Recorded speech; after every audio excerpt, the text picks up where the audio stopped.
Welcome back to Inside City Hall. After weeks of contentious debate, the tax cut plan is now law. Congress finally passed the measure early this morning. The president signed it later this afternoon. This bill is the source of intense political battles. We don't know if they're all over yet. And those battles are not just between Democrats and Republicans. Our next guest, in fact, is one of a handful of Democrats who voted against the controversial bill. Joining us now to explain his vote and the politics down there in the Beltway is Anthony Weiner, congressman representing a district in part of Brooklyn and part of Queens. Congressman, good evening. Good evening. I really should clarify, it was more than a handful. I think there were 148 no votes, of which I think 110 of them were on the Democratic side. So it was a fairly substantial number of us voted no. Well, tell us about that. That sounds more like an insurrection, in fact. Well, no, look, we in the House of Representatives were dealt a pretty tough hand in that the president negotiated a deal with Senator McConnell, a Republican senator and the Republican leader in the Senate, and we were kind of given this take it or leave it thing. Many of us had the opinion that it wasn't the compromise in and of itself that was the problem. It was, and compromise happens all the time in Washington. It was the substance was just too much for many of us to swallow, and it came down to a couple of pieces that were just offensive. The idea that we were going to borrow 40 cents on a dollar to give tax cuts to literally people who made $1 million and $1 billion a year didn't seem to be the kind of thing we should be doing right now. Secondly, the payroll tax, the payroll holiday, was the funding for that was coming out of the Social Security Trust Fund, something that many of us think is a troubling precedent to set. And of course, the overly generous estate tax, which would basically make an estate tax a very expensive, multi-billion-dollar giveaway to a tiny number of Americans. So, we have disagreements, but we in the House, many of us thought that this bill simply was not good enough to pass. Was the leadership of the House, Speaker Pelosi and others in the leadership, were they parties to the compromise before it was announced and before it was brought to you folks for a vote?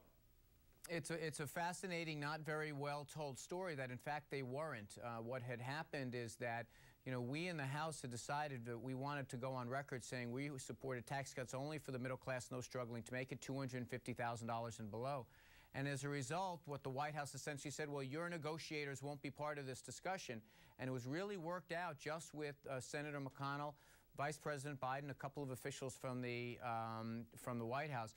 The House of Representatives, in theory, was represented, but to hear our people tell it, it was not really a deal that we signed off on. And so the final amendment, well, before it came up for a final vote, you offered an amendment that would have clarified some of these issues and perhaps limited the amount of tax breaks to those making under $1 million. Is that right? Well, here's what. There were two things that were going on. There was a fundamental question, and this is largely a tactical question, of if we were going to make some changes to this bill, should we try to make small ones or try to make ones that really make it better? I was in the latter camp, and I had proposed a package of amendments that would have done some things like limit it to only people making $1 million or less, the language similar to what Chuck Schumer. Don't borrow money from the Social Security Trust Fund to make the tax breaks for the middle class, to use like the make work pay, the tax credits that the Obama administration had done in the past to fix the estate tax.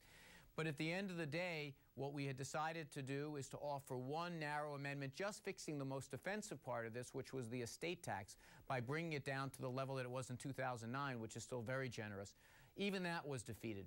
Look, the president did a pretty good job of trying to persuade Congress, and I guess the American people, that this was the only deal that was available. I simply didn't believe that was true, and I thought that as members of Congress, we should try to be doing everything we could to improve it.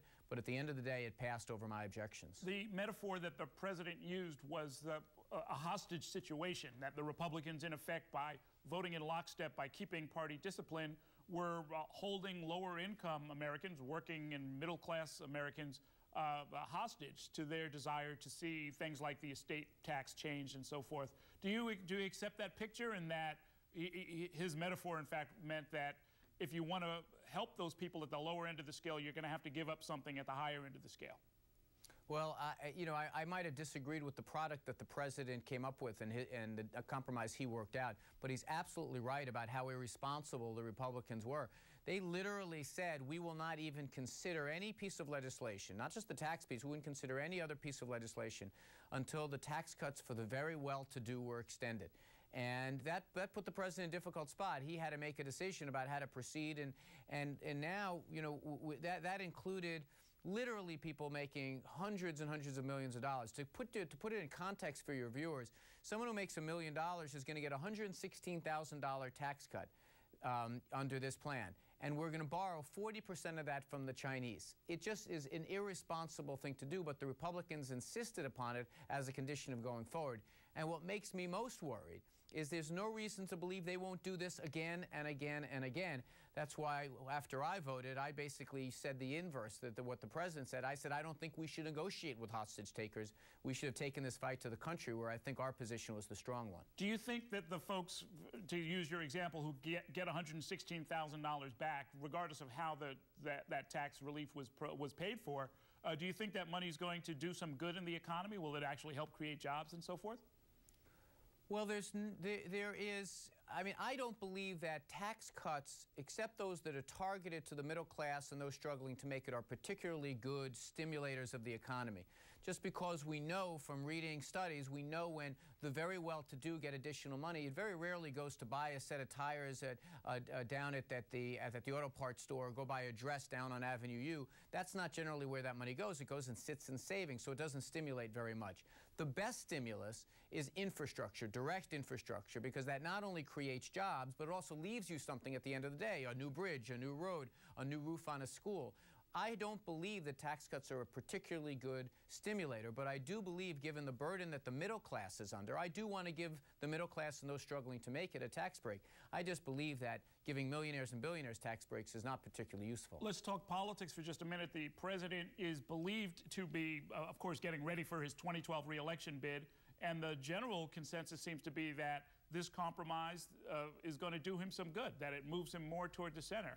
What do you think? Perhaps. I mean, I think that the president's done a good job, and I think he's had a remarkably successful 2 years, notwithstanding the electoral results that we've seen. I think he's going to get re-elected, and he's going to be a strong candidate in 2 years. But I have to tell you something. This sets up a very troubling scenario. 2 years from now, when these round of tax cuts are expiring again, there's going to be enormous amount of political pressure on the president, and those in Congress for that matter, to extend these tax cuts again, maybe even make them permanent. That is simply unsustainable with the amount of red ink that we're drowning in. So it might indeed serve to his political benefit that this deal got done, and I commend him for dealing with a difficult situation. But I think that, putting aside the politics of it, the substance is so profoundly bad, and it sets up such a difficult precedent, that I think it's really not a good deal, not one that he should have done. Okay, it sounds like we're going to revisit it in the weeks and months ahead, and certainly no later than 2012. Thank you so much for joining us, and happy holidays. Same to you, Raul. Thank you.